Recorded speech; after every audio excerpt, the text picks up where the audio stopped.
Bueno, ¿qué tal, profe? Yo voy a hablar acerca de la materia que hemos visto a lo largo de este semestre y comienzo con el psicoanálisis. El psicoanálisis, el principal exponente es Sigmund Freud, pero vamos conociendo que a lo largo de la historia va teniendo varios discípulos, que ya veremos a futuro, pero unos ejemplos podrían ser Kane, Lacan y Jung. Bueno, la psicología en general se basa en tres enfoques o tres fuerzas. La primera es el psicoanálisis, la segunda es el conductismo y la tercera es el humanismo.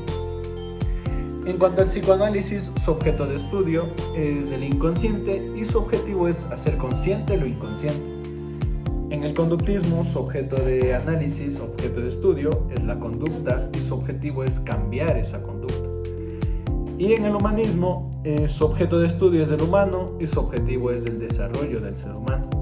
Bueno, también se sabe que Freud estudió la histeria en las mujeres y esta histeria es como una vida oculta del inconsciente. También mencionamos la interpretación de sueños, que los sueños son como deseos reprimidos, y las famosas instancias psíquicas de Freud, que es el inconsciente, el preconsciente y el consciente. En cuanto al inconsciente, habla de los instintos y este no tiene moral. En el preconsciente es como un filtro, regula mediante sueños, lapsus, chistes, acting out, entre otras cosas. Y por último, en el consciente, pues es ya la acción ejecutada de estas tres instancias. También hablamos de otra instancia psíquica que son el ello, el yo y el superyo. En cuanto al ello, es instintivo, se basa en impulsos. En el yo es la personalidad, funciones sociales, cognitivas y es auténtico. Y surge del momento y de la sociedad. Y por último, el superyo, que es un acto psíquico y es la unión de estos tres, ello, yo y superyo. Bueno, también hablamos de las estructuras psíquicas de la personalidad, que son tres igualmente. Es el neurótico, el psicótico y el perverso. En cuanto al neurótico, es aquel que vive sometido por la ley. Esta persona idealiza y es un enfermo del pensamiento. Y hay una expresión para este tipo de personas que son personas que construyen castillos en el aire. Esta expresión se basa en que las personas se refiere a ideas, proyectos, sueños o promesas son dichas pero sin una base sólida. En cuanto al psicótico, no entiende el simbolismo ni la ley, y el perverso toma la norma y la manipula. Profundizando más en el neurótico, pues hay un proceso y es de lo natural a lo cultural. Este proceso es como una especie de castración, es doblegado por la ley y pasa a ser aceptado y se transforma en un neurótico. En cuanto al psicótico, no hace o acepta la cultura, por ende vive sin ley. Y en cuanto al perverso, pues como dije, toma la norma y la manipula, viviendo del neurótico. Un ejemplo que dio mi profesor es que el neurótico construye la casa, el psicótico habita en ella, pero el perverso es quien cobra la renta, ya que toma la ley y la manipula para su propio beneficio, porque el neurótico es quien sigue la ley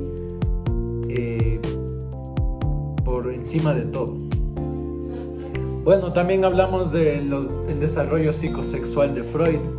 Inicia en el nacimiento y termina en el fallecimiento. Nosotros nacemos con el ello, que es instintivo, como ya sabemos, es la búsqueda del placer inmediato.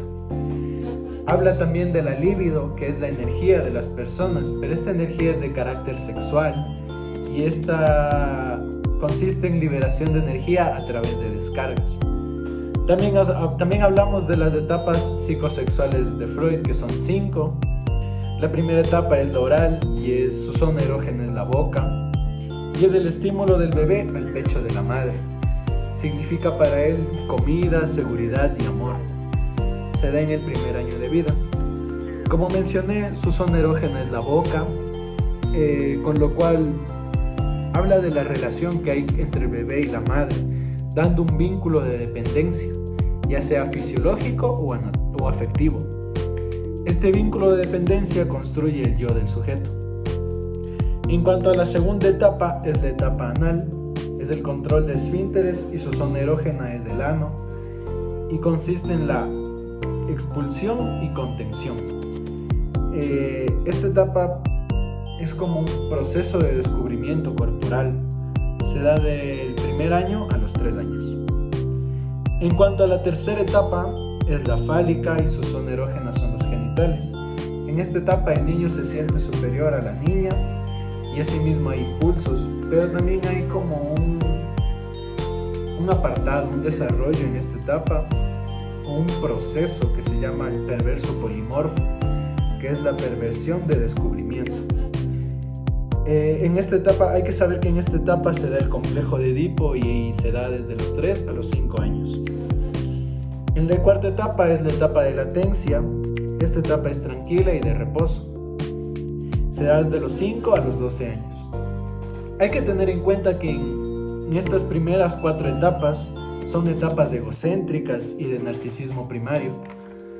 En cuanto a la quinta etapa, es la etapa genital, y esta etapa se da en la vida adulta y madura. Ya no es egocéntrico porque busca compartir con alguien más su vida. Esta etapa se da desde los 12 en adelante al resto de su vida. También hablamos de las fijaciones de carácter al no superar ciertas etapas de desarrollo psicosexual de Freud. En cuanto a la fijación de carácter oral, está inmersa en una situación, ya sea, un ejemplo, comer de más, tomar alcohol, mentir y habladurías, entre otras cosas más. En cuanto a las fijaciones anales, como sabemos, es de retención y de expulsión. A una persona que no ha superado esta etapa de retención, por así decirlo, es una persona estricta, neurótica, perfeccionista, disciplinada y sigue estrictamente la ley. En cuanto a la expulsión, si una persona no ha superado esta etapa, es derrochadora, indisciplinada, neurótica, pero al revés, por así decirlo, ya que ve la ley, pero no la sigue. En cuanto a las fijaciones de carácter anal, solo busca satisfacción genital o sexual. Busca desmentir la castración y da origen a las aberraciones sexuales, que es la homosexualidad, el BDSM, entre otras cosas. También busca demostrar que el que tiene el falo no está castrado. Como sabemos, el ser humano está en búsqueda de esto, de demostrar que no estamos castrados, ya que el que tiene el falo tiene el poder, y quien tiene el poder pues es la ley. Bueno, pasamos a la interpretación de los sueños, que es como podría demostrarse como un filtro entre inconsciente, preconsciente y consciente. El preconsciente aquí sería el filtro. Menciona asimismo el ello, el yo y el superyo, en el que el ello es todos los instintos, el yo es el que busca regular o equilibrar y el superyo consiste en la moral. También hablamos de la transferencia, que en una consulta el paciente proyecta al analista sus comportamientos y sentimientos infantiles hacia sus figuras primarias o de autoridad. Y también la contratransferencia, en que el terapeuta muestra sentimientos del paciente.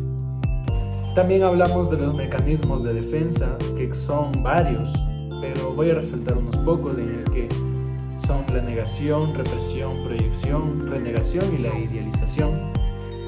En cuanto a la negación, pues está presente en el yo, y son 2 instintos, de vida y de muerte. En esto busca negar la realidad existente para calmar su ansiedad. En cuanto a la represión, es una forma del inconsciente. En cuanto a la proyección, proyecto mis comportamientos en otras personas, ideas que son nuestras, y evitamos afrontar cosas de nosotros mismos y que no nos gustan o aceptamos. En cuanto a la renegación, es que no hay excusas para el inconsciente. En cuanto a la idealización, pues idealizamos a alguien como alguien perfecto o un superhéroe, por así decirlo.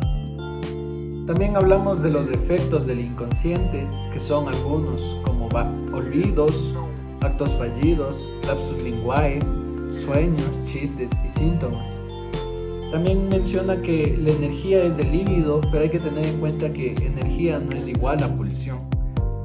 Mencionamos también que la sublimación es otro mecanismo de defensa y el goce, que es una forma particular de experimentar satisfacción relacionada con deseos reprimidos. El goce es un sufrimiento, pero está manifestado por el inconsciente. También hablamos de los 3 registros, que es lo real, lo simbólico y lo imaginario. En cuanto a lo real, no está simbolizado. En lo simbólico es todo lo que conocemos, lenguaje, palabras, cosas, etc. Y el imaginario es nuestra imagen y verificación de dichas palabras. Mencionamos que el psicoanálisis es como una praxis, es de la teoría a la práctica y viceversa. Bueno, también hablamos de Carl Jung, que es como el padre de la psicología analítica. Conocemos su famoso libro de los arquetipos. Menciona que el ánimo es el arquetipo femenino y el animus es el masculino. Habla también de la sombra y el self. Y la individuación, que es un proceso de transformación. Hay una frase aquí que mencionaba Carl Jung, que para ser Buda hay que matar a Buda. Entonces es como que para poder nosotros avanzar como personas debemos matar lo que nos está haciendo daño. Y también habla de las teorías de la personalidad, que hay 8 modelos de la personalidad junguiana. Tengo el pensamiento, sentimiento, intuición y sensación. Aquí Carl Jung menciona también que todos somos racionales o irracionales. También hablamos de Wilhelm Reich, que es un discípulo de Freud, como mencioné antes, que tuvo varios.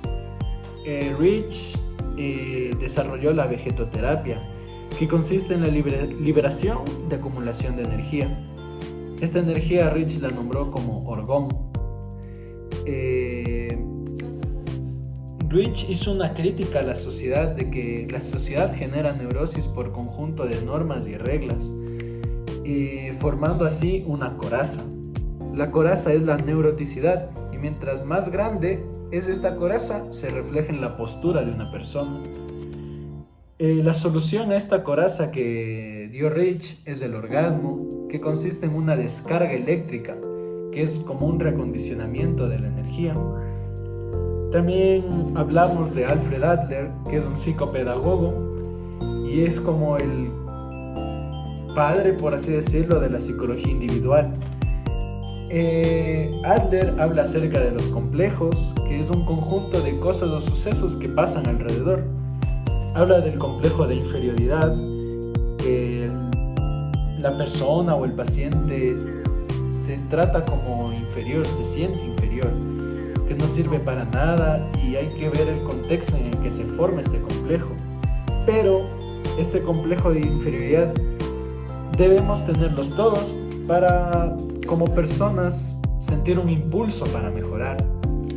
También hablamos del complejo de superioridad, en el que sabemos que somos superiores, pero llega un punto de este complejo en el que se desarrolla el narcisismo, y esto ya es una patología. Pero igual este complejo ayuda al liderazgo.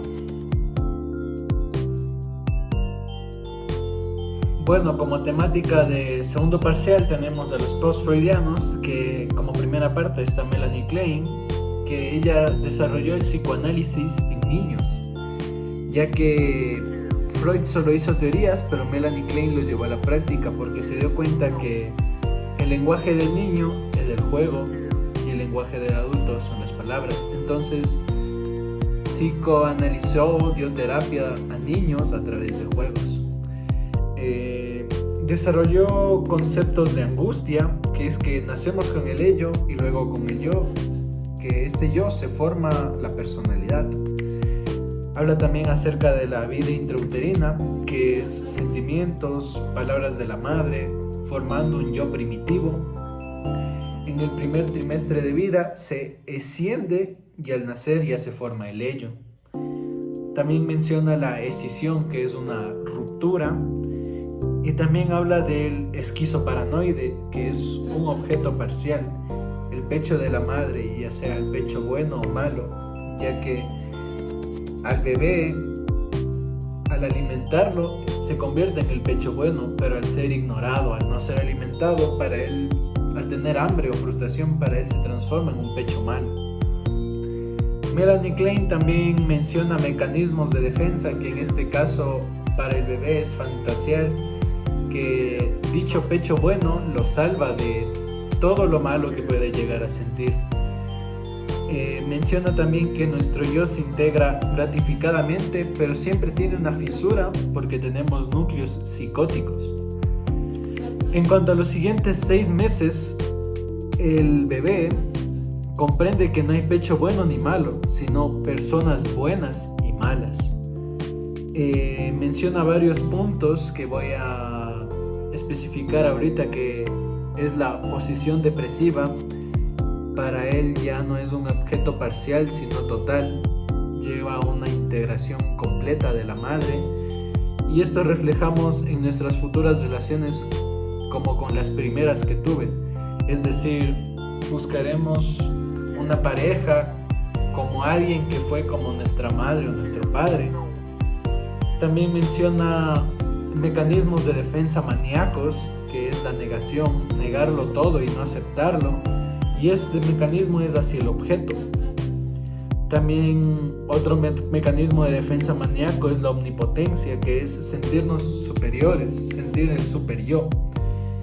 Y como último punto de mecanismo de defensa maníaco tenemos el triunfo mágico, que es triunfar sobre todos, es decir, que mágicamente lo superamos. Hay que tener en cuenta que el objeto es todo y el objeto es el lugar donde deposito mi líbido.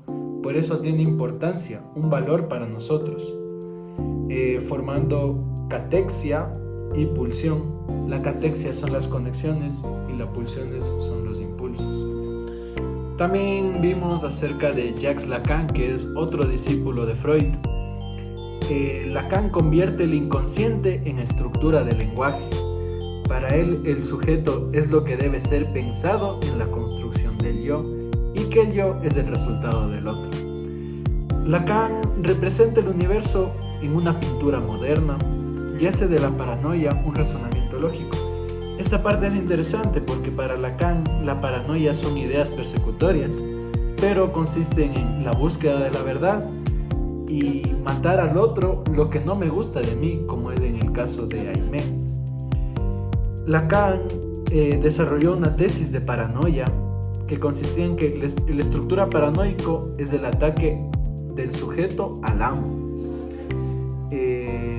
Menciona que el deseo del hombre es el deseo del otro. También menciona que en la paranoia hay 2 sentimientos puros, que es el amor y el odio, y que nuestro objeto amado se puede convertir en odiado. Lacan también menciona el yo falseador, que es asumir cosas que no debemos, actuar de una forma en el que no somos nosotros, no somos yo. También menciona que, dio a conocer 3 registros, que es el simbólico, real y el imaginario. Esta tercera tópica que dio a conocer Lacan, que es el real, simbólico e imaginario, dice que en lo real es lo que está ahí, es inalcanzable, es sufrimiento, pero es parte de la personalidad. En lo simbólico son palabras, lenguajes, símbolos, cosas que repercuten en nuestra vida. Y lo imaginario es lo que nos captura, define y estructura. Algo que menciona Lacan, que es el fantasma, el estadio del espejo. En cuanto al fantasma, es la fantasía y cómo afecta. Son las ideas que hago en mi mente, sean negativas. También habla del mimetismo, que es imitar al otro para sobrevivir. Como un claro ejemplo es que un bebé imita a sus cuidadores. En cuanto al estadio del espejo, es que el otro es todo en la cultura y el ser humano siente que nace incompleto. Algo que habla de las tópicas es que nosotros somos productos de la simbolización, ya que sin simbolización no somos nada, que el lenguaje imita la experiencia, por lo tanto limita al sujeto. Lacan también menciona la cadena de significantes, que consiste en el significante y el significado. El significante es lo material, lo que la gente dice que somos. Creamos redes con escaso acceso del inconsciente. Y el significado es la palabra vacía, es el concepto que nace de sí mismo. Habla también de las alucinaciones negativas, que es la hipnotización, que las personas van a decir que son falsedades. Habla también de dos polos, que el primero es imagen enajenante y el segundo es el cuerpo real fragmentado, que el esencial del yo surge en la locura, y habla de la identificación con el ideal, que los demás dicen que es especial hacia otros. También habla que lo simbólico es inconsciente y que la relación con la imagen se estructura con el lenguaje. Bueno, en esta parte vamos a hablar acerca del humanismo, que surge del psicoanálisis por Alfred Adler. El humanismo busca la realización del ser humano. Como mencioné, es la tercera fuerza de la psicología. Su objeto de estudio es el ser humano y se basa en el presente. Pero menciona aquí que se buscó o se dio a conocer el origen de una cuarta fuerza, que es la transpersonal, y es en base a la función de consumir LSD y hongos. Menciona que Carl Rogers desarrolló la teoría de la personalidad. Carl Rogers es de familia religiosa. Quiso ser sacerdote para ayudar a los demás, pero conoció que puede ayudar a los demás a través de la psicología. Carl Rogers mencionó de la terapia centrada en el cliente, que el cliente son una serie de pacientes y los pacientes son personas con paciencia. Pero hay doctores, médicos que abusan de la paciencia de estas personas. Nosotros en psicología no debemos sentirnos superiores ni aprovecharnos de dicha paciencia. Rogers menciona que a los pacientes hay que tratarles como clientes, mandados a ser tratados bien, porque las personas son lo más importante. Él menciona que el trabajo médico es como en cuanto al paciente, es como una transacción económica, pero cambió dicho término a terapia centrada en la persona, ya no centrada en el cliente. Habla de trabajar en el presente, lo que sentimos hoy y lo que nos hace sufrir ahora, y su objetivo es el desarrollo de las personas. Busca favorecer el verdadero yo para de ahí poder desarrollarnos, porque si desarrollamos nuestro falso yo, eso estaría mal. Lo que menciona aquí es que nuestro falso yo sufre en base a su falsedad, ya que busca ser una copia de alguien más, y el falso yo es el ideal planteado por el mundo y esto nos da infelicidad. Todo este falso yo consiste en la fuerza que es el conductismo, y eso pues en eso no quiere centrarse el humanismo. El humanismo busca desarrollarnos como personas, nuestro verdadero yo aquí y ahora. Bueno, aquí también menciona como 3 instancias en cuanto a la terapia transpersonal, que es que está la transpersonal, la personal y la prepersonal. En cuanto a la transpersonal, consiste todo lo que es espiritualidad, estar en paz. Es lo que es y no hay un prejuicio y se acepta lo que es. En cuanto a lo personal, es racionalismo, es lógico, el ego, reconocimiento y todo juzga. Y en cuanto a la última, que es lo prepersonal, consiste en los impulsos y instintos. Bueno, como últimos temas del tercer parcial, voy a hablar de Erich Fromm, que es un judío nacido en Alemania. Él mezcló las teorías freudianas y marxistas. Las teorías freudianas consistían en el psicoanálisis y las marxistas en el materialismo. Para él su objeto de estudio era la sociedad. Él era un psicólogo social. Él daba más importancia a la historia para explicar relaciones humanas que mecanismos instintivos. Él habla de que la naturaleza humana mínima y temperamento que heredamos se articula históricamente en diversos caracteres que se encuentran estructurados con el mundo material y social en el cual se vive. rechazando así la libido, que es lo que decide al componente más importante de la personalidad. Él habla acerca de la vida, menciona varias veces la vida y la muerte. Para él la vida es el bien, la muerte es el mal. Para él vida y muerte son principios y valores. Para él la vida consiste en crecer, desarrollarse y responder a la vida misma, y la muerte es dejar de crecer, fosilizarse y convertirnos en una cosa. Él menciona que las personas que no afrontan los valores de vida y de muerte son autómatas, son cuerpos vivos pero almas muertas. Esta parte que mencioné de que no afrontan valores de vida y de muerte es que como que no viven en ninguno de los dos mundos, ni en la vida ni en la muerte. Para él, elegir la vida es una condición necesaria para el amor, libertad, verdad y el poder amar a Dios. Menciona que para crear algo hay que actuar y amar lo que creamos. Si no podemos crear, entonces somos capaces de destruir. Menciona que para el hombre el trascender es una existencia y destruir la vida también es una forma de trascender. Para él, nosotros creemos que son como dos polos distintos, el crear y destruir, amar o odiar, pero él dice que no son instintos independientes, sino dos soluciones a la misma necesidad de trascendencia. Que la voluntad de destruir surge cuando el hombre no es capaz de satisfacer la voluntad de crear, lo cual conduce a la felicidad, pero esta destructividad es igual al sufrimiento y este sufrimiento es para el destructor. Otra cosa que menciona él es la resurrección, y no hay que tomarlo de forma teológica, sino menciona la transformación de esta realidad encaminada al aumentar la vida. El hombre y la sociedad resucitan a cada momento en el acto de esperanza y de fe, aquí y ahora. Menciona también el amor, conciencia y compasión es igual a la resurrección, y que la pereza, avidez y egoísmo es muerte. Que nosotros tenemos que escoger, pero esta respuesta no consiste en lo que pensamos o decidamos, sino en lo que hacemos. Y para poder acercarnos más, para poder aproximarnos más al pensamiento de Erich Fromm, él siempre creyó en el amor. Para él el pensamiento frommiano es la ciencia del amor.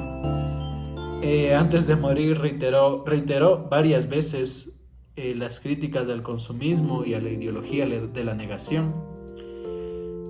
Como dije, el pensamiento freudiano era la ciencia del amor, y para él el amor es la única respuesta sana a los problemas de la existencia humana. Menciona que actividades que permitan al hombre autorrealizarse como individuo debemos realizarlas. Y igualmente criticó a la religión como una forma de hacer a los hombres sumisos y dóciles para el Estado, al hacer surgir en ellos sentimientos de culpabilidad. Esta culpabilidad lleva al hombre a liberarse por obediencia, pero el Estado se aprovecha de eso. Profundizando más en esta parte del consumismo y la libertad, es que nosotros como seres humanos le tenemos miedo a la libertad. Debemos trabajar en nuestra libertad, pero cuando llegamos a tener libertad no sabemos qué hacer con ella. Nos sentimos incompletos y entramos en crisis. Y en cuanto al consumismo, que es del capitalismo, es que dejamos de vivir para tener cosas. Queremos demostrar que tenemos más. Que mientras alguien tenga, no importa si no es, sino lo que tiene. Y el ser humano vende todo por tener. No nos enfocamos en lo que somos, sino en lo que tenemos. Como último tema de este parcial tenemos a Viktor Frankl, que da aporte a la psicología existencial y la logoterapia. Como sabemos, el enfoque existencialista o el existencialismo es darle un sentido a mi vida o existencia. Nosotros buscamos hacer eso.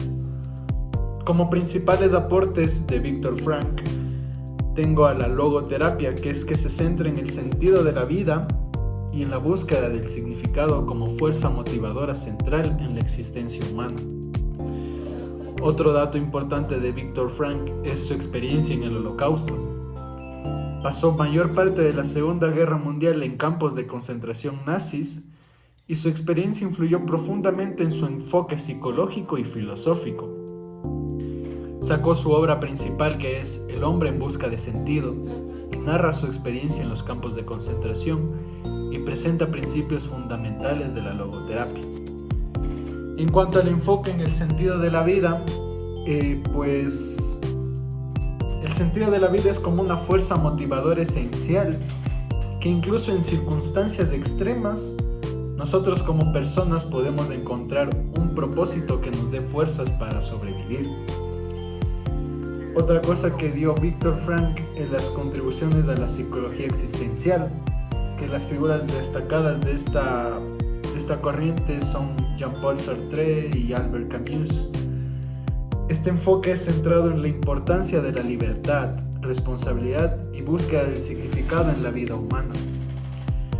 En cuanto a su legado duradero, podemos decir que es la logoterapia, esto impactó en la psicología y en la psicoterapia, ya que su enfoque, como mencioné, es la búsqueda del significado y ha sido aplicado en diversos campos y ha influido en numerosas profesiones de la salud mental. Frank menciona que comprender el dolor es transformador, ya que cuando sentimos dolor es porque estamos sanando. Aquí es cuando entramos en tal vez crisis espirituales, ya que la crisis espiritual es el despertar de la conciencia.